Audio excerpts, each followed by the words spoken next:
tous, c'est Fleur, Fleur de Vie, médium, énergéticienne. Je vous retrouve aujourd'hui, comme je vous l'avais annoncé, pour Samhain, pour une vidéo méditation. Je ne sais pas trop quelle forme ça va prendre. En tout cas, un message d'autres plans, des plans de l'invisible qui se manifestent traditionnellement de façon plus privilégiée pour Samhain. Donc Samhain, je vous invite à aller voir aussi la méditation que j'avais fait l'année dernière par rapport aux ancêtres. En tout cas, c'est un moment privilégié, donc le 31 octobre, dans le calendrier païen, c'est ce moment privilégié, cette nouvelle année ésotérique, qui permet d'avoir accès, alors des fois c'est sans le vouloir, hein, on va avoir accès à d'autres plans, des plans subtils, des plans invisibles.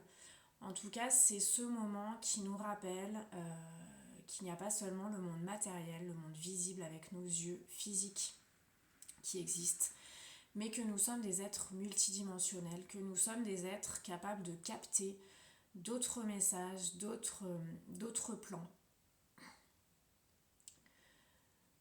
invisibles, subtils. Alors ça peut se manifester, et Sylvie en parle très bien dans sa dernière vidéo, le message qu'elle a fait il y a 2 ou 3 jours, je crois. Non, c'était il y a 2 jours. Où sont invitées toutes les personnes centrées dans leur cœur, les personnes qui sont poussées à s'ouvrir à ces plans, à ces dimensions qui sont au-dessus de nous, autour de nous, et qui communiquent avec nous. Que ce soit sous forme de messages, sous forme de synchronicité, que ce soit les mondes animaux, végétaux, minéraux. Voilà, on est entouré dans ce bain d'énergie, dans ce bain de messages, d'informations, plus ou moins densifiées. Et il est important en ce moment, tout particulièrement dans ces jours-ci, d'en prendre conscience et surtout de l'accepter. Parce que pour beaucoup, on en a déjà pris conscience, mais c'est pas toujours évident de s'ouvrir à cette dimension-là, de s'ouvrir à ces potentiels-là à l'intérieur de nous. Déjà parce que ça peut faire peur, parce qu'il peut y avoir des événements qu'on a eus dans notre enfance, dans sa vie ou dans d'autres vies, qui nous ont fait peur, qui nous ont peut-être traumatisés dans un certain sens. Et donc on peut parfois être réticent par rapport à ce monde-là, entre guillemets.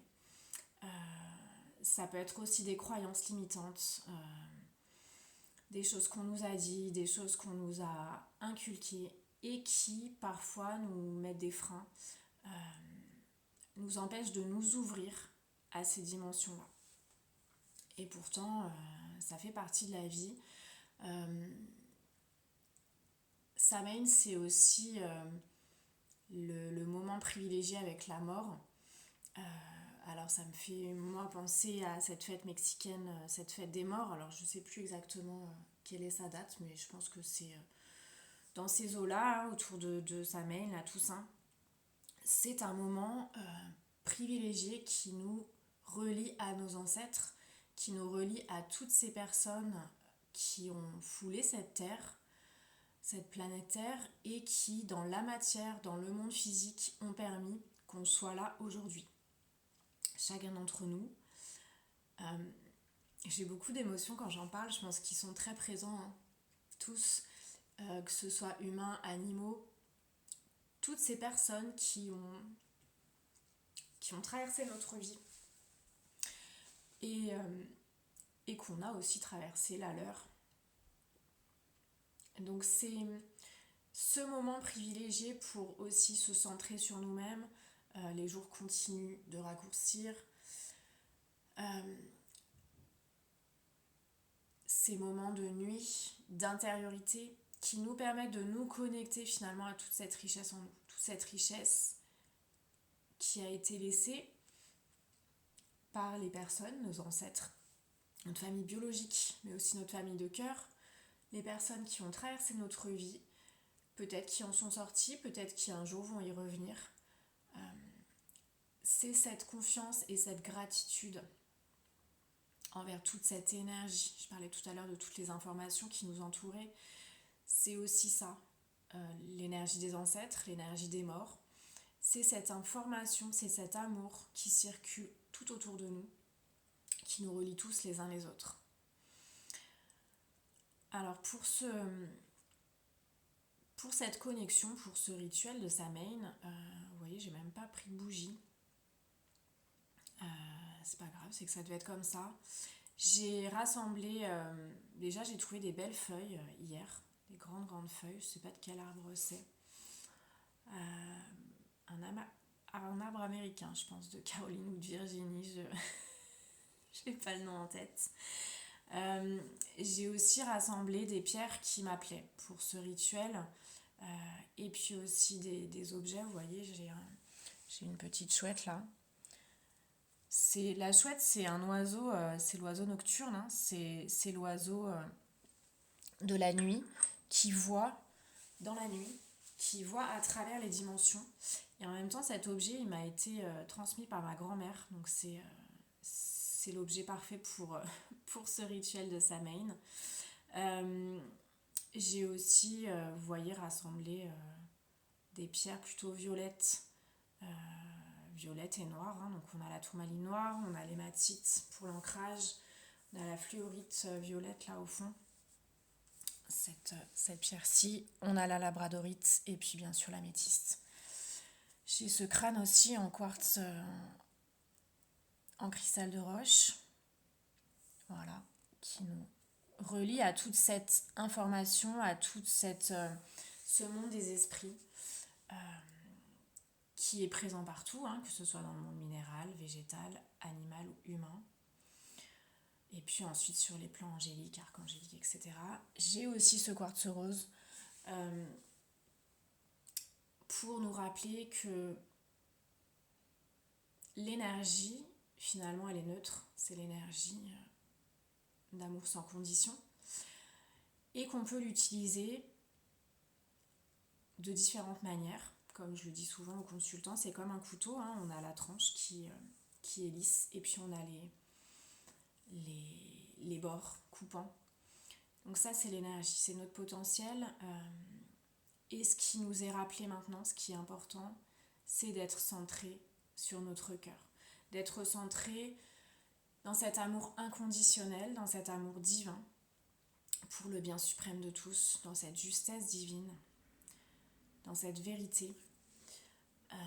Parce que nous avons aussi, dans les jours qui s'en viennent, de plus en plus avoir à prendre conscience, comme je le disais, de notre, et comme le disait Sylvie, de notre rôle de médium, hein, on va dire comme ça. Et c'est aussi ce rôle de passeur, de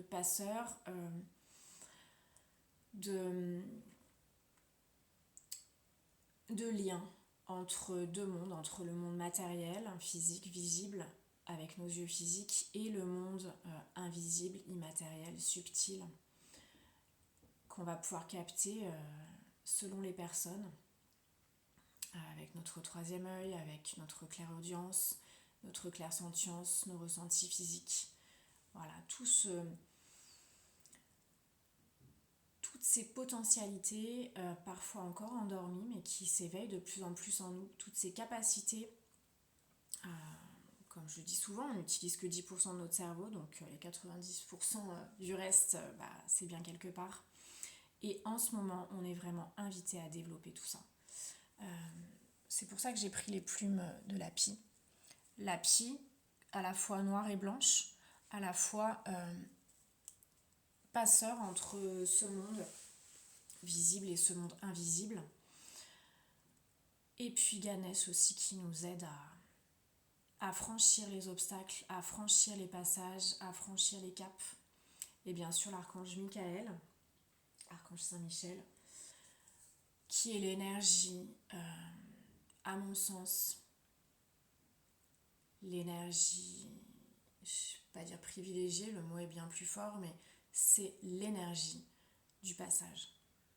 Voilà, cette force, quand on est passeur d'âme, qui nous aide à ouvrir ces puits de lumière et à aider les âmes dont c'est le moment, qui le souhaitent, à passer vers cette lumière. C'est cette énergie qui nous aide à trouver la force en nous, à trouver cette force divine.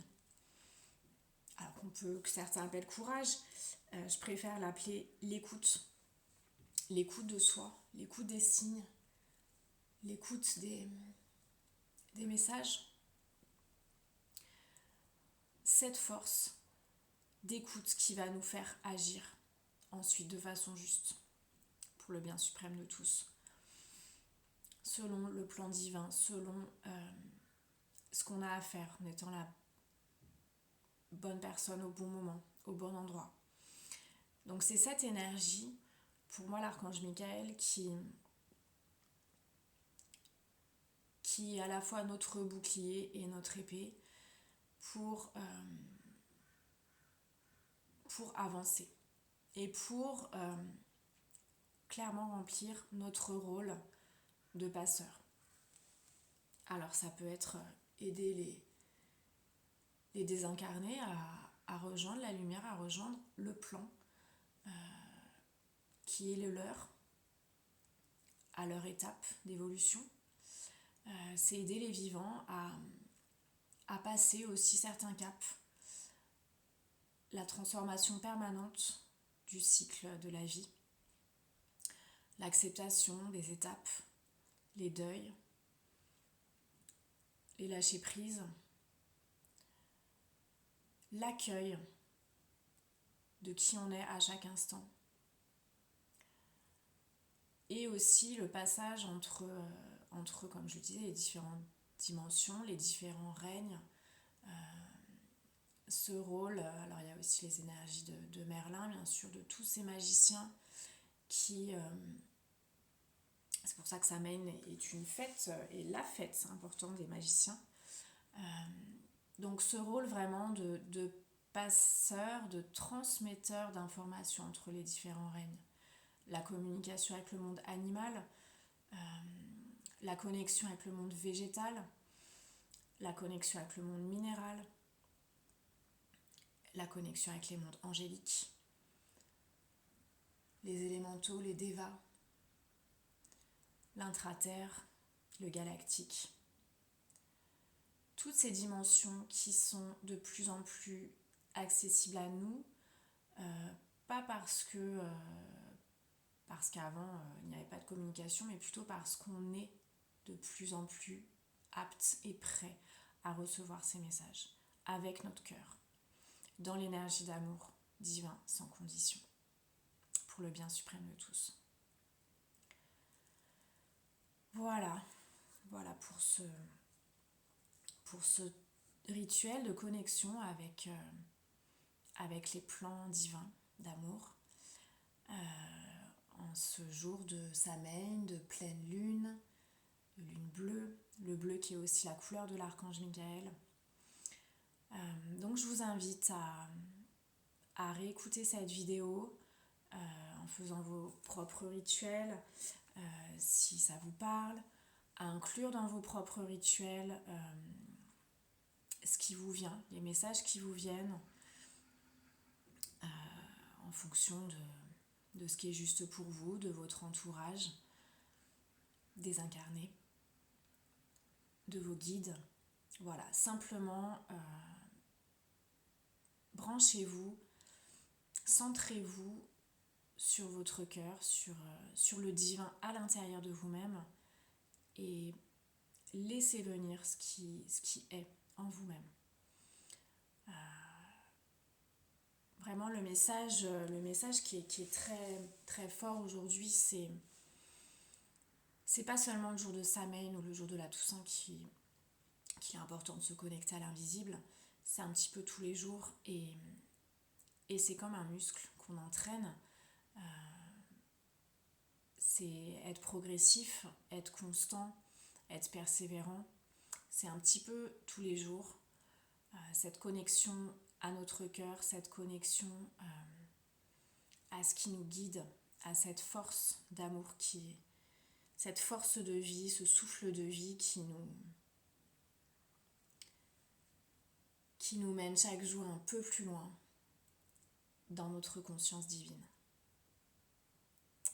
Voilà, je vous souhaite à tous une très très belle journée, un très bon week-end, de très belles fêtes et que chacune de vos journées soit cette fête dans la gratitude, dans l'amour, dans la joie.